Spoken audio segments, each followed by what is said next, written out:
Smoke weed. Hey, damn son, where'd you find this? Smoke weed. Smoke weed every day. Smoke weed. Smoke weed. Smoke weed every day. Yo, squirrels driving hard. Smoke weed every day. Smoke weed every day.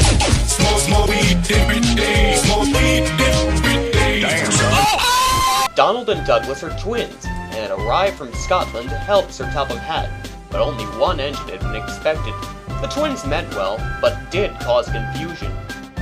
Sir Topham Hatt had gotten turned up. Donald 9 1-1 was 10, but he was still planning to send one engine home. When the workmen left, the twins were left alone in the shed.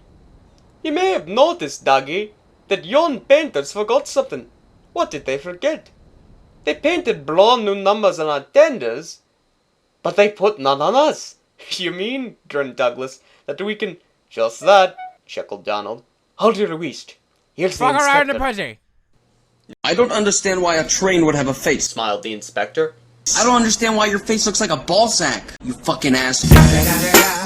It's the motherfucking Eagle Double G.